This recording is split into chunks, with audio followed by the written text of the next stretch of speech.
Hello, my name is Marceline, or at least that's what they used to call me, before my mother looked me in the eyes on Thanksgiving Day and said, "From today on, consider yourself a stranger." She didn't raise her voice. She didn't slam the door. She just locked it. No warning, no reason, no goodbye. And a week later, after silence, after shame, I got an email from their lawyer. One line. Urgent. Call back immediately. Now tell me, why does a family that cut you off suddenly need your signature? What were they hiding behind that locked door all along? Thanksgiving in Asheville always smelled the same. Roast turkey, burnt yams, cinnamon candles, and tension so thick it could crack your teeth. I'd been chopping vegetables and washing dishes since sunrise, while the rest of them sipped wine and posted smiling group selfies in the backyard. No one asked where I was, but I was exactly where I always was, behind the scenes. The house hadn't changed. Same brown shutters, same squeaky front gate, same polished floors that dared you to scuff them. But that day, it didn't feel like home. It felt like a stage. And I wasn't in the cast anymore. I walked into the dining room carrying a tray of pumpkin pies, scanning the long table for my name card. Nothing. Every place was marked with golden script. Isolde, Cassian, Aunt Diane, even Cousin Robbie, who'd been arrested twice and still got a better seat than me. But not Marceline. Not anywhere. I leaned toward Isolde, my older sister, who was perfectly posed in her cashmere sweater and too expensive smile. "Hey, did my place card get left out?" She barely turned her head. "Oh, Mom thought you might prefer to sit closer to the kitchen, since you've been in there all day." Then she picked up her wine glass and turned away, like I was an inconvenience she was done dealing with. So I sat, on a stool at the end of the buffet table, next to the dog's bowl. They passed dishes to each other like I wasn't there. They made toasts without looking my way. When someone complimented the stuffing, my stuffing, Isolde took credit without blinking. I should have left. I should have stood up, slammed the plate down, made a scene, but I didn't, because I still thought maybe, just maybe, someone would notice. Maybe Mom would call me over. Maybe Cassian would speak up. Instead, Mom stood up from her place at the head of the table and tapped her glass. "I'd like to say something," she said. Her voice was smooth, performative, like she was giving a speech at a charity gala. "Family means everything to me. It's about loyalty, respect, and knowing your place." She turned toward me then, her smile sharp enough to cut bone. "And if you can't understand that, from today on, consider yourself a stranger. Don't come back." For a moment, the room didn't move. No one gasped. No one objected. Forks clinked. Someone cleared their throat. Then she turned her back and sat down. I didn't speak. I couldn't. My tongue felt glued to my teeth. My feet moved on their own, out of the room, down the hallway, toward the front door that I suddenly remembered didn't even have a key that worked anymore. As I reached for my purse, something slipped out and landed at my feet. It was a photograph, our last full family photo before Dad died. We were at the lake house, smiling, pretending. But my face had been cut clean out. Not ripped, not folded, precision cut like someone had taken the time to erase me without leaving a wrinkle. I picked up my coat. My hand shook as I reached into my bag for the house key, still attached to the same pink keychain Dad gave me when I was 17. I stared at it like it had betrayed me. The front door opened behind me. Mom didn't look angry anymore. She looked satisfied. She said nothing. She just reached out and closed the door in my face. The click of the lock echoed louder than any scream. I stood on the porch, the cold creeping through my sweater sleeves. I didn't cry. Not right away. Instead, I just stood there. Like maybe if I didn't move, they'd open the door again and laugh, say it was a misunderstanding. But the door stayed shut. I walked. Down the porch steps, past the mailbox with their perfect last name etched in gold, down the tree-lined street where every house looked like a magazine cover. No one followed. No one called out. I tried to make sense of it as I walked. What had I done? Was it the time I refused to co-sign that loan for Isolde? Was it when I mentioned to Cassian that Mom had made me cancel my vacation to take care of Dad? Was it something smaller? Something invisible? I had always been the helper, the one who skipped birthday trips to clean up after Mom's luncheons, the one who drove Dad to chemo when no one else showed up, the one who paid the water bill once when Cassian forgot. But none of that mattered now. I stopped at the corner of the block and sat down on the curb. The streetlights were flickering on, one by one, like it was the city's way of saying, "The show's over, go home." But I didn't have a home anymore. I pulled out my phone, thought about calling my friend Ava, thought about texting Cassian, thought about calling my mom and apologizing, even though I didn't know what for. Instead, I powered the phone off and slid it into my bag. That night, I didn't just lose my seat at a table. I didn't just lose four walls and a roof. That night, I lost the version of myself that thought I still belonged to them. That night, I didn't lose my family. I lost my place in their memory. It was almost noon when I finally opened my eyes. The sunlight filtering through Ava's floral curtains was too cheerful for how I felt. My neck ached from the lumpy couch cushion I'd been curled up on, and my spine reminded me I hadn't slept in a real bed in days. The soft hum of her dishwasher in the next room was the only sound. No yelling, no whispers, just quiet. I pushed the blanket off, sat up slowly, and looked around. Ava's apartment wasn't fancy. 2 bedrooms, mismatched furniture, walls full of thrift store art. But it was warm, safe. She'd offered me her couch before I even finished explaining what happened, said she didn't need details, just told me to come over. That kind of kindness felt foreign, even suspect. My phone lit up on the coffee table, dozens of notifications, but not from anyone who mattered. 50% off your holiday must-haves. Last chance to save. I deleted them without reading more. No calls from Mom, no messages from Isolde. Not even a question mark from Cassian. They really meant it. I was no longer one of them, not even as an afterthought.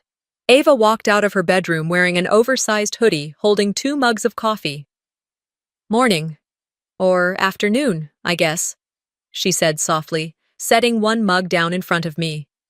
"Thanks," I murmured, wrapping both hands around the warmth. She sat beside me, but didn't say anything more. Just gave me space. Maybe that's why I let myself remember.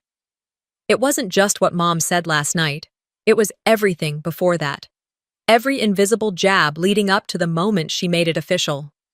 Last year's Thanksgiving, my place card was spelled wrong, Marceline. When I pointed it out, Isolde laughed and said, "Maybe that's your rebrand." I laughed too. I always laughed along. This year, there was no card at all, no seat at the main table. When I asked, they told me I'd be more comfortable near the kitchen. "You know, since you've been helping all day." Like I was hired help. And the chair? It wasn't even a real one.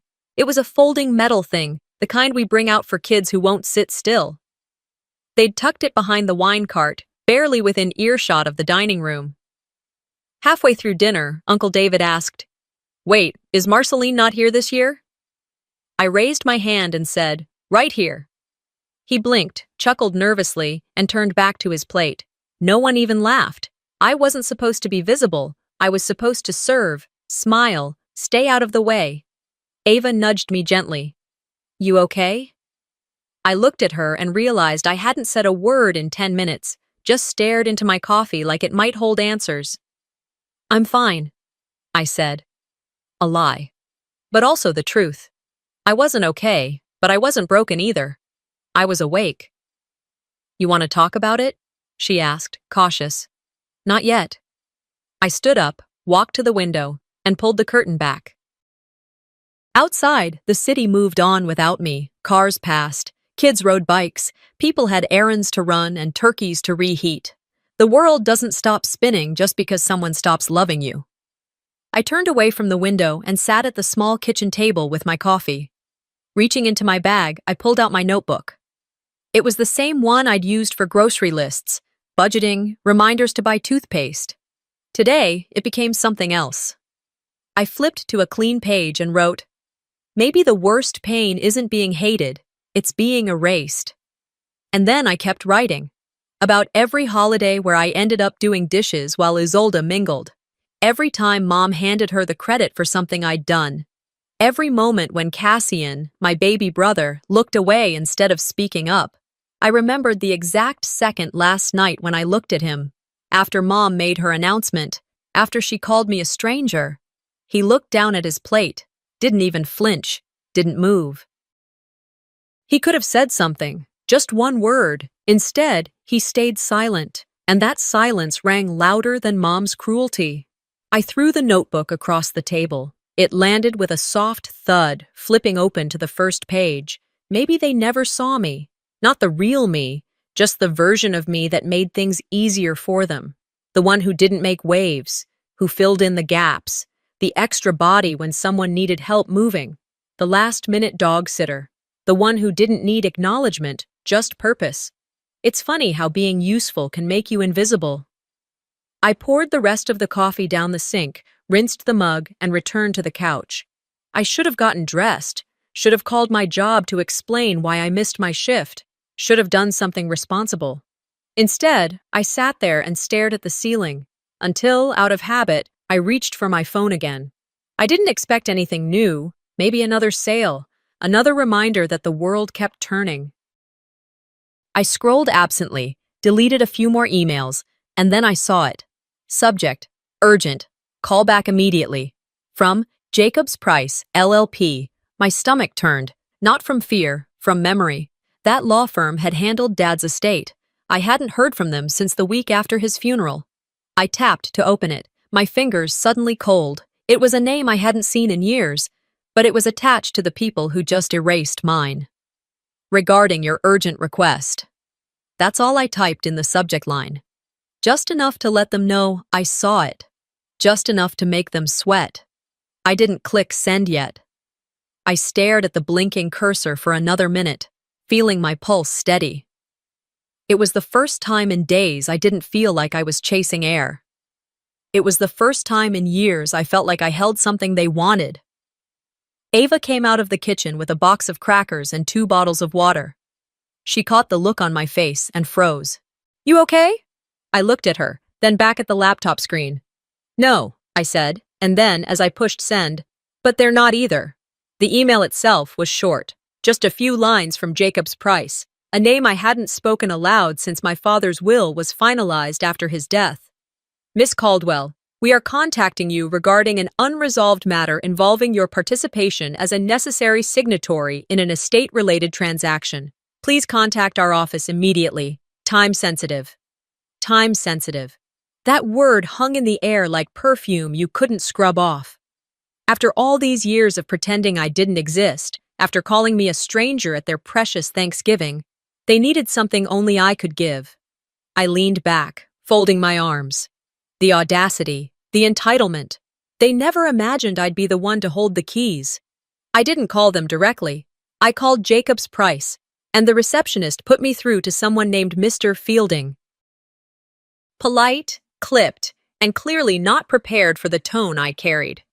"Miss Caldwell, thank you for getting back to us. I assume you've read the details in the email?"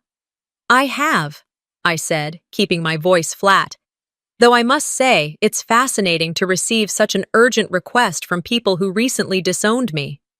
There was a pause, papers rustling in the background. A throat cleared. "I'm not at liberty to comment on family dynamics," he replied. "Our concern is purely procedural." "Of course," I said.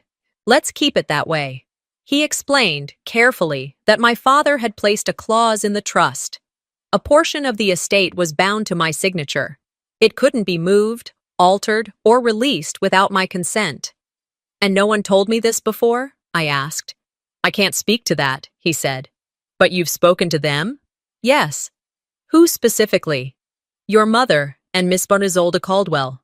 I let silence fill the line for a beat. Then two. "I'll have my legal representation reach out," I said. "Please don't contact me again directly." I hung up before he could answer. Ava walked in again, quieter this time. She placed a cup of tea beside me. "Was that them?" "Sort of," I said. "Lawyer. Not family, never family." She sat across from me, concern tightening her brow. You want to talk to my uncle? That was Ava, always one step ahead. Her uncle, Harold Morton, had been a probate lawyer in Asheville for over 30 years, semi-retired now, but still sharp, still connected. She called him. He agreed to meet that afternoon. It was almost dusk when we pulled into his driveway. Modest home, cluttered porch, wind chimes that danced every time a car passed. The smell of chimney smoke and pine needles filled the air. Ava stayed in the car while I walked up alone. Harold opened the door wearing khakis, suspenders, and a face that had seen a lot of things but never flinched. "Marceline, is it?" he said, gesturing me inside. "Come in, let's see what mess they've made now." I handed him the forwarded email. He read it, eyebrows furrowing slightly, then asked for my full name, date of birth, and the year the trust had been created. He walked into the other room, returned 10 minutes later with a thick manila folder. "I thought so," he said, flipping through papers. "Your father, Charles, he came to me shortly after his second round of chemo, told me he didn't trust the rest of the family to handle things fairly if anything happened to him." I swallowed hard. "He didn't mention this to me," I said. "He wasn't sure how to," Harold replied. "He didn't want to paint your mother and sister as villains outright. But he saw things."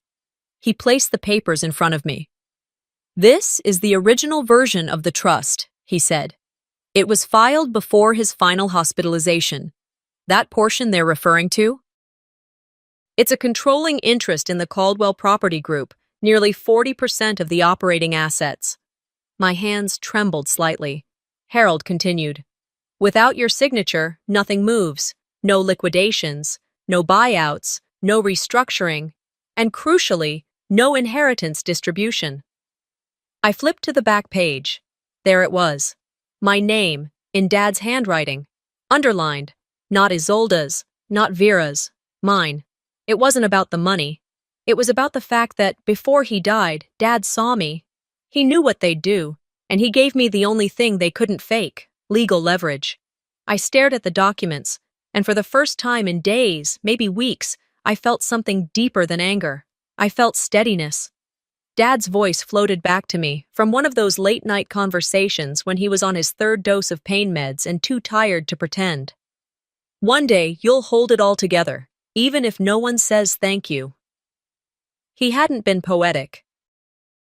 He wasn't the kind of father who gave big speeches, but he'd said that, quietly, sincerely, and now I understood what he meant. They could cut me out of photos, erase me from place cards, but they couldn't rewrite what was filed in ink at the courthouse. I closed the folder and looked up at Harold. "What happens if I don't sign?" "They can't move anything, not 1 cent. And if I challenge everything?" He raised an eyebrow. "Then they'll come crawling, but not because they miss you, because they need you." I thanked him, took the folder, and left. Back at Ava's apartment, I laid the documents out on the table. I stared at them for hours, letting the weight of them settle in, not just in paper, but in power. "They erased me," I whispered, brushing my fingers over the bold type of my own name. "But they forgot something." I turned to my laptop, opened my email again, drafted a response. Subject line, "Regarding your urgent request." They want a signature. I want something else entirely. I whispered that to myself as I stepped off their porch and pulled the front door shut behind me. Slowly, deliberately. No one chased after me. No one called my name. I didn't expect them to. They weren't used to anyone walking away from their carefully curated version of control. But that night, I didn't slam the door. I left it closed on purpose. Quiet, final. The air outside was brisk, the kind that crept down your collar and made you remember you were still alive. I welcomed it. I drove back to Ava's in silence. No music, no news, just the hum of the tires against the pavement and the ache in my jaw from biting down every insult I wanted to fling across that pristine dinner table. When I pulled into her driveway, the porch light was still on. She'd left a note taped to the door. "Tea's in the microwave. Don't hold it in. Talk when you're ready." Inside, I set down my bag, kicked off my boots, and sat on the edge of the couch. I didn't touch the tea. My mind was still back in that house. Rewind. The email came 2 days before. Isolda, ever the queen of artificial grace. "Let's talk. Family to family. Dinner at the house, Saturday. Come early. Bring any documents you may have so we can all move forward. Not a single apology, not even a pretend one. Harold, my lawyer, told me to bring someone with me. I brought the original trust documents. No waving them around, no confrontational folder slamming. I just wanted them close, like armor under a jacket. That house hadn't changed much, but the energy in it had. Everything was too perfect. Candles flickering like a catalog shoot, matching plates and cloth napkins. Vera had even arranged fresh flowers, hydrangeas, which she hated. Fake peace always smells like perfume sprayed over mold. Cassian greeted me at the door, but didn't hug me. He nodded, like I was the neighbor's +1. That stung more than I expected. They ushered me to the table. I glanced down. No name card. Again. Everyone else had one. In gold cursive ink on embossed paper. Even Uncle Robbie, who hadn't shown up sober to anything since 2008, had a place setting. Me? A folded napkin and a bare plate. Isolde leaned in. We didn't want to presume. Figured you'd pick whichever seat you felt best in. I took the one farthest from Vera. Not out of fear. I just didn't want her breath near my food. Dinner began like a performance. They passed dishes, complimented one another, even toasted to new beginnings. Vera raised her glass. It's time to heal old wounds. I smiled but didn't drink. My wounds weren't old. They were still bleeding under the table. 15 minutes in, Isolde said what we all knew was coming. There are some documents we'd love your help signing, just to clean things up. Nothing complicated. Cassian looked at his lap. Vera poured herself more wine. It would mean a lot, Marceline. You know how confusing estate matters can get. I reached into my purse and pulled out the printed trust papers. Not dramatically, not aggressively, just enough to show I wasn't naive. These say otherwise, I said, sliding them across the table. Isolde didn't touch them. She just stared, blinking too slowly. We weren't trying to cut you out, she began. No? I asked. Then what do you call it when I'm not on any document you just presented? Vera chuckled, but it was tight, strained. I think you're misunderstanding how complicated these things can be. Your father wasn't exactly organized. I tilted my head. That's funny, because these are crystal clear. I pointed to the line with my name, bold, underlined, initialed by Dad himself. Look, Marcy, Isolde tried, using a nickname I hadn't heard since high school. We're all family. We want to move forward. You don't want to hold us back, do you? If you're going to pretend I was never part of this, at least try harder to erase the evidence, I replied. That shut her up. We finished dinner in silence. The lamb was good, probably catered. I stood up after dessert, smoothed my skirt, grabbed my purse. I came tonight because I was curious, I said, voice calm. Curious who you'd pretend to be when you needed me again. Vera folded her hands. Don't be dramatic. Isolde's lips were pressed so tightly together, they were barely pink. I took out an envelope and left it on the table. Inside was a copy of the trust and a post-it note I wrote that morning. You don't get to summon strangers with please. And then I walked out. I didn't speed. I didn't cry. Just before I reached the front door, I glanced back. Cassian looked up. His eyes met mine, for a fraction of a second, and I saw it. He blinked like a man realizing the house was burning, and he'd been sleeping in it. Outside, the cold wrapped around me like a second skin. As I walked down the steps, I whispered, they want a signature. I want something else entirely. They're running out of space to hide. That was the thought looping in my head as I stepped out onto Ava's back patio later that night, barefoot, a glass of water in my hand, and the folder Harold gave me tucked beneath my arm like a Bible. It was close to midnight. The sky was black, the stars dull behind clouds that hadn't made up their mind about rain. And I, for the first time in a long time, felt still. I didn't cry after the dinner, not when I got home, not when Ava asked how it went. I just nodded, went into the spare room, and sat on the bed until the sun began to rise. That's when I opened my voice recorder and said out loud, this time, I'm documenting everything. I said it like a promise, not to anyone else, just to me. That morning, while I was sipping coffee at Ava's kitchen counter, she handed me a yellowed envelope. Found this in Dad's old study drawer when I helped you pack it up last year, she said, setting it beside my laptop. Didn't open it, didn't even look at the name. But something told me it wasn't junk. The handwriting on the front stopped me cold. Dad's, no doubt. I opened it carefully, like it might crumble if I breathed too hard. Inside was a single sheet of lined notebook paper, folded in thirds, dated 6 months before he passed. No greeting, no sign-off, just him, his voice perfectly preserved. If you're reading this, I either got brave enough to give it to you, or I chickened out and someone else had to. Either way, I'm sorry. I see what's happening, what's always happened. I didn't stop it. I thought I was protecting the family by keeping peace, but I let you take the hits instead. You were always the one with the clearest heart. That's why I left the foundation to you. Not because you're the loudest or the favorite, but because you're the only one who knows how to build something that doesn't collapse the second someone leaves. Trust yourself, no one else, especially not the ones who call love a condition. I sat there staring at the last sentence, reading it again and again, especially not the ones who call love a condition. He knew, all along, he knew I wasn't safe here, not even after he was gone. I folded the letter slowly, pressed it to my chest for just a moment, then placed it back in the envelope. Not to hide it, but to protect it. Some things don't deserve to be tossed into drawers with junk mail and empty pens. That afternoon, while Ava was out running errands, I received another call.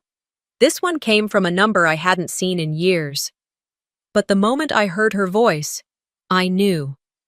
"Marceline," came the raspy sound of my father's sister, Aunt May. "Is this still your number?" "It is," I said cautiously. "How are you?" She didn't bother with small talk. "I heard what happened," she said. "The dinner, the trust, Vera trying to keep you out." I blinked. That was fast. Nothing travels faster in this town than a scandal involving your sister. Her voice cracked, not from sadness but from restraint. "There's something you should know," she said. "Years ago, after Charles first got sick, Vera started pressuring him to adjust some of the estate documents, said it was time to streamline the process. Isolde was behind most of it, always whispering about public image and clean hands. I warned your father not to give them too much. I told him you were the only one who wouldn't twist the will to suit themselves." She paused, but I think he already knew that. "Why are you telling me this now?" I asked. "Because you have the truth in your hands, and you're not 12 anymore. You don't need me to protect you. But I need you to know that you were never imagining it. The way they treated you, the way they froze you out, it wasn't an accident." That silence, the one I always mistook as my fault, suddenly felt like evidence. "Thank you," I said quietly.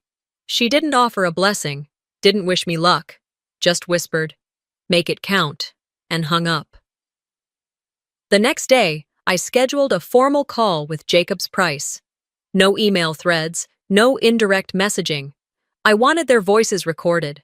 I wanted them to hear mine. It was a video call. They wore suits, stiff expressions, all "yes, ma'am," and "absolutely, Ms. Caldwell," but I wasn't here to be pacified. "I'm requesting a full audit," I said. "All estate activity from the last 5 years, any amendments filed, any communications referencing the trust, and I want the logs, emails between your firm and Vera Caldwell, also between Isolde Caldwell and any staff connected to the Caldwell Foundation." There was a pause. The lead attorney cleared his throat. "That's quite a request." "Not really," I replied. "It's basic due diligence when you're holding documents that affect millions in assets." He tried to smile. Failed. "We'll prepare the necessary paperwork." "One more thing," I said. "Don't mistake silence for ignorance. I'm not fighting for the money. I'm fighting to make sure it doesn't end up in the hands of people who destroy family and then write their version of history in the ashes." Click. End of call. That night, I sat on Ava's patio again. Same sky, same stars hiding behind clouds. I opened my notebook and scribbled.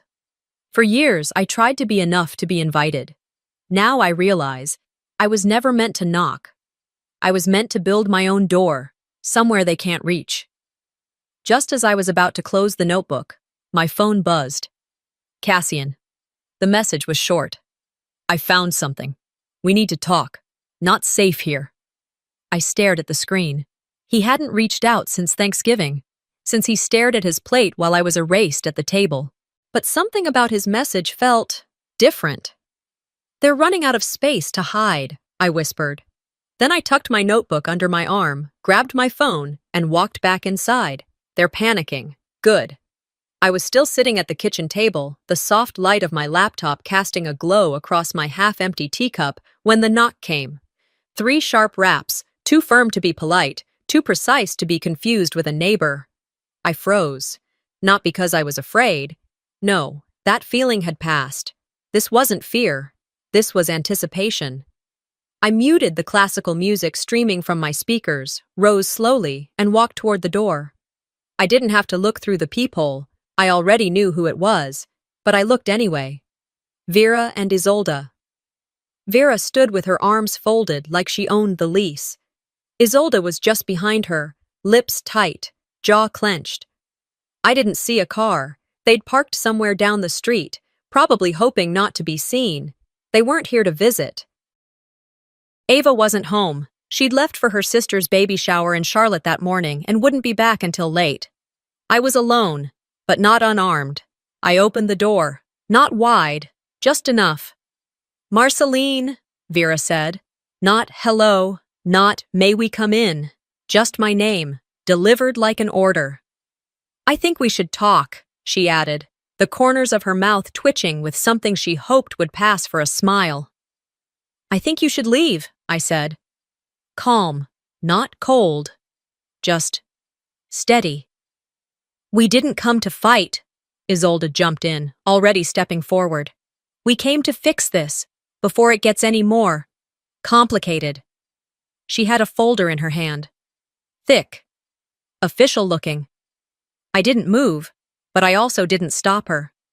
She took that as permission and pushed past me, followed by our mother.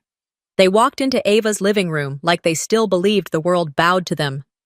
Vera sat down, crossed her legs, and looked around as if she were inspecting the furniture. We'd like you to sign these, Isolde said, placing the folder on the coffee table with a loud thump. It's just a technical thing. You're holding up everything. This isn't personal. I didn't sit. I stayed standing near the entryway, arms crossed, watching them the way you watch strangers handling your favorite vase. You're trespassing, I said. Vera waved a hand. Oh, please, you're being ridiculous. We're your family. No, you decided I wasn't. You're acting out of spite, Isolde snapped. Do you know how much damage you're causing? To the family name? To the foundation? I walked over to the kitchen counter where my phone was plugged in, picked it up, unlocked it, tapped once. My screen lit up with the live Zoom call already in progress. My lawyer's voice came through the speaker. We're recording. Isolde went pale. Vera stood up. What is this?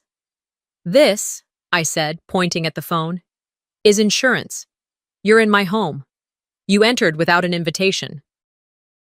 And you're demanding I sign documents under pressure. She glared at me. You think this will hold up in court? I don't care if it holds up in court, I said. I care that it holds up in the court of public opinion. And I care that my lawyer hears exactly how this family treats women they can't control. Vera's voice changed then. It dropped an octave, took on that harsh edge I remembered from childhood punishments. You always twist things, she hissed. Always the victim. You want sympathy, fine. Just don't act like you're better than us. I don't have to act, I said. She moved toward me then, fast. I wasn't ready for the slap, not fully. Her palm caught my cheek and the sting bloomed instantly. You're ruining everything, Isolde shouted, coming at me like she meant to grab the phone. But she never touched me. I pushed them both back, not hard, just enough, and they stumbled slightly. I held the phone high. I've got everything I need, I said. Every word. Every move. Leave. Now.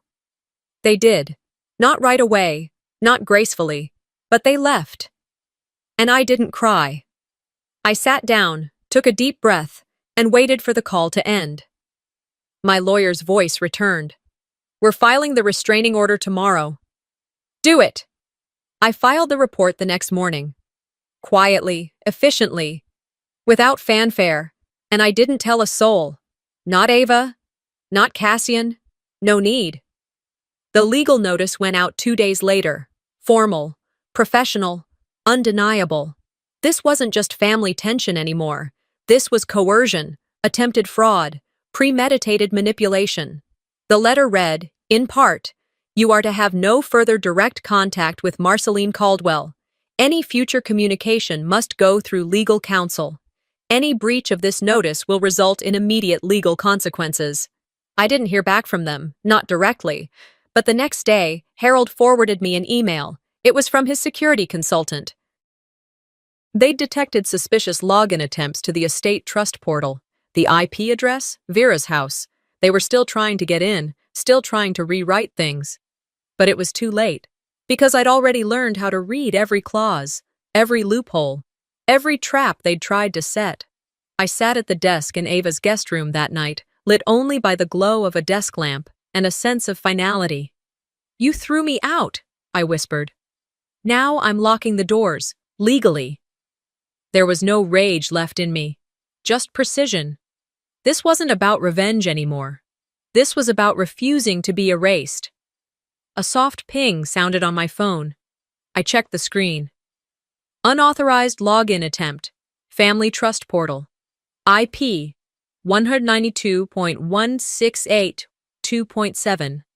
Home address. They were panicking. I leaned back, cracked my neck gently, and let the silence settle around me. Good. Let's finish this. That thought echoed in my chest the next morning as I stepped onto Ava's porch with a fresh mug of coffee and her terrier sleeping soundly by my feet. The fall air had lost its softness. There was a bite in it now, something that reminded me change wasn't coming. It had already arrived. I hadn't slept much, maybe 3 hours at most, but it was enough. When the system that's been squeezing you finally cracks, sleep doesn't matter. Fire does, direction does, and I had both. The court date was set, full estate hearing, public, no more backdoor phone calls, no more wine-glass diplomacy or whispered coercion. Now they'd have to answer with the truth under oath, or at least try to bend it in front of someone who could call them on it. I took a sip of coffee just as Ava stepped outside, wrapped in her robe. "You okay?" she asked. "I'm not sure okay is the right word," I said, "but I'm ready." We didn't speak after that. We didn't have to. I spent the day organizing files, legal papers, photos, text threads, calendar entries. Every slip of documentation they'd ignored or twisted, I now held in my hands like arrows. But even so, I wasn't aiming to destroy them. That's not what this was about anymore. It was about stopping the rot, before it swallowed anyone else whole, and just when I thought I had accounted for everything, Ava walked over with her phone. "You need to see this," she said, her voice low. She handed it to me. It was a screenshot from a local Facebook group, a neighborhood moms forum, mostly used for bake sales and lost pets. This post, though, was different. So sad to see a family torn apart by one bitter daughter. Some people just want attention, even if it costs them everything. There were comments below. Wasn't she the one who didn't show up to her dad's memorial? Heard she's been trying to sue her own mother. Unbelievable! I scrolled down and saw someone had posted a blurry photo of me at the courthouse steps. I wasn't looking at the camera. I was holding my binder, head down, hair in a tight bun. The caption? Her. That's the one making a scene. Twist S12 wasn't subtle anymore. It was weaponized. I knew immediately where it had come from. Vera had always been polite in public, but only when she needed to be. Her cruelty wasn't loud. It was whispered, planted, passed hand to hand like gossip on silver trays. This was just a new stage. They'd taken years of character assassination and turned it into public fodder. And it was working. I closed the phone slowly, handed it back to Ava. "You're not going to respond?" she asked. "No," I said. "They want a reaction. I'll give them results instead." An hour later, my phone rang. Isolde. I almost let it go to voicemail. Almost. But something told me to pick up. Her voice was wrecked from the start, not hoarse, shaky. "Marceline, I'm here," I said. "Please," she whispered. "I can't sleep. I can't eat. It's falling apart. You have no idea what this is doing to us." "But I do," I said. There was a pause. "I'll lose everything." Still nothing resembling an apology. She went on. "What do you want to make this stop?" I didn't speak right away. I let her sit in it, let her fumble. Finally, I said, "Nothing I want is yours to give." And then I hung up. Twist S16, deployed, and buried. That evening, just after sunset, there was another knock at my door. This time, I didn't need to check the peephole. I knew it was Cassian. He stood there holding a slim folder and a look I hadn't seen on him since we were kids. Truth and fear. "I didn't know where else to go," he said. "Come in," I replied, stepping aside. We sat at the table. He pushed the folder across to me. "I found this in Dad's safety deposit box." I was listed as a backup contact if Vera passed. Inside were photos, handwritten notes, and one document that felt like it stopped the earth for a second. My birth certificate. Mother. Unknown. Cassian's voice broke the silence. "She's not your mother, not biologically. Dad met her when you were 2. She raised you, yes, but she never accepted me," I finished. He nodded. "I think part of her resented you. You were a reminder that Dad had a life before her, that he chose you again and again, and she couldn't erase that." Twist S20 was complete. I didn't cry. I didn't shout. I just felt the floor beneath me shift into something firmer, not warmer, not kinder, just real. Cassian wiped his eyes. "I didn't protect you because I didn't want to lose the rest of them," he said. "But now I see. They were never mine to lose." I reached across the table and squeezed his hand. "It's not too late to stop being part of it," I said. After he left, I went outside. There's an old orchard behind Ava's rental, just a few dying apple trees and a stone bench that's crooked from erosion. I walked out there barefoot, feeling the earth, the broken sticks, the cold dampness of fading grass. I screamed, just once, and it wasn't rage, it was release. Then I stood there breathing until I felt like a whole person again. Not someone's daughter, not someone's burden, just me. When I walked back in, I sat down and wrote one letter. No name, no signature, just, "Thank you for confirming I was never yours. You've just made it easier to leave." I mailed it that night. The next morning, I poured my coffee, checked my inbox, and found it. Court date confirmed, full estate hearing, Caldwell v. Caldwell et al. Public record. I closed my laptop. Let's finish this. Now they don't even know where I'll rebuild from. The hotel room was quiet. Too quiet. The kind of silence that came after the storm, when even the wind seemed afraid to rustle the curtains. I sat at the edge of the bed with the house deed in one hand, my father's letter in the other, and the courthouse docket glowing softly from my open laptop on the desk. Everything I needed for the final confrontation was lined up, numbered, sealed in labeled folders. Tomorrow, it wouldn't be whispers in dining rooms or passive-aggressive texts. It would be court, witnesses, documents, a judge, and for the first time, accountability. That morning, I dressed with intention, not for vanity, for clarity. Navy blue blazer, white blouse, a pair of simple flats. I wasn't there to impress. I was there to finish what they started the day they slammed that door in my face. Ava dropped me off at the courthouse. She didn't come inside. She just held my hand for an extra second and said, "Go make it count." The building was cold and modern. Gray walls, glass doors, buzzing fluorescents that hummed over nervous murmurs in the hallway. I walked through security, showed my ID, and entered the room. Vera and Isolde were already seated with their lawyer at the long table across from mine. They looked polished, but you could see the fraying edges. Vera clutched her handbag like it was an oxygen tank. Isolde's lipstick was too bright, too desperate. I nodded to my lawyer, Harold, and we sat. Local reporters were there too. Quiet, observant, with notepads and discreet cameras. This case wasn't just a family squabble anymore. It had become a headline. Court is now in session. The judge, a woman in her 60s with the kind of eyes that had seen every kind of lie, asked for opening statements. I didn't speak. Harold did, calm, factual, no embellishment. Then came the documents. Twist S8 entered the courtroom like a thunderclap. The original trust, signed, notarized, witnessed by two unrelated parties. Clear designation. I held 40% controlling interest in the Caldwell Foundation. Without my consent, nothing moved, not funds, not property, not titles. Then came the digital evidence. Isolda's access logs, emails from her personal account to the legal team, pretending to be me, IP addresses traced directly to her home network. A sharp intake of breath from one of the reporters. Even the court clerk stopped typing. The judge removed her glasses and stared at Isolda. "This is not a minor clerical error," she said. "This is textbook impersonation, bordering on criminal fraud." Isolda's mouth opened, then closed again. Her lawyer leaned over and whispered furiously.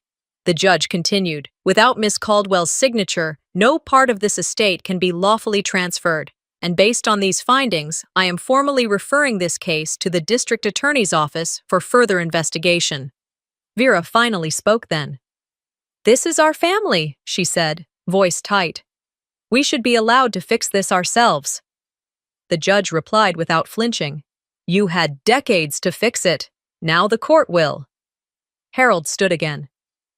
"Your Honor, we are also filing for immediate possession of the Caldwell home, originally deeded to my client by her late father and currently occupied without legal right." The judge looked at me. "Do you wish to speak, Miss Caldwell?" I stood.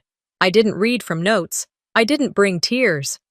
"I'm not here to punish anyone," I said. "But I'm not here to be erased either. My father trusted me with something real. They tried to take that away. All I've done is protect what was already mine." The room was silent. The judge nodded. "Motion granted. Occupants are to vacate the premises within 72 hours. Twist S19. Executed." I sat back down and exhaled, my spine finally loosening. I didn't smile. I didn't gloat. I just breathed. "I'm not happy they lost," I whispered to Harold. "I'm relieved I survived." As we walked out, Vera reached for my arm. "Marceline, please." I turned to her slowly, met her eyes. "You said I was a stranger," I replied. "I believed you." And I kept walking. The headlines hit by late afternoon. Caldwell Estate, shaken by internal fraud. Dia looks into family trust forgery. The local paper ran a full piece the next morning. Friends of the family who had once been happy to toast their holidays with Vera and Isolda suddenly went quiet. Some sent vague texts of support to me. Most didn't. I didn't need them. Batul Cassian sent me a photo that night. It was Vera and Isolda standing on the front lawn of the Caldwell home, now legally mine, packing suitcases into the trunk of a rental car. There was no caption, just the image. I stared at it for a long time, then saved it. That evening, I checked into a hotel a few blocks away. I didn't want to go back to Ava's just yet. I needed space to think, space to plan. I sat on the bed with the deed in one hand and my father's letter in the other, the only two things that had never lied to me. "They threw me out," I whispered. "Now they don't even know where I'll rebuild from." And that was the part that mattered most. Because I finally did. "Mommy?" The word was soft, almost unsure, like the girl hadn't quite decided if she was allowed to say it yet. I turned slowly from my desk, where I'd just finished filing intake forms for 2 new residents at the center. Her small frame stood in the doorway, backlit by the mid-morning sun pouring through the hallway. Her hair was still wet from her bath, little curls stuck to her cheeks. Her eyes, wide, brown, alert, were watching me closely. I smiled, setting down my pen. "Yeah, baby?" I said, just as soft. She ran toward me and wrapped her arms around my waist, her head pressing into my stomach like she was anchoring herself to something solid. I didn't correct her. I didn't remind her I wasn't officially anything yet, that her paperwork was still being processed, that our arrangement was temporary. None of that mattered to her, and for the first time in my life, I didn't feel like someone's maybe. 3 months had passed since the hearing, since Vera and Isolde were ordered to leave the house they once called theirs. Since I took possession of the property, handed over the keys to a nonprofit group I trusted, and walked away from the building that raised me but never held me, I'd rebuilt elsewhere, downtown Asheville. A modest suite in a mixed-use building off Haywood Street. Second floor, with old brick walls, a narrow staircase, and a name etched in frosted glass across the front door. The Haven Center, for women rebuilding after family trauma. Underneath, in smaller type. Director, Marceline Hart. Not Caldwell, Hart. Twist S17 came quietly. I'd filed the name change 2 weeks after the court ruling, not out of spite, not to erase what had come before, but to stop carrying the weight of a name that was never mine to begin with.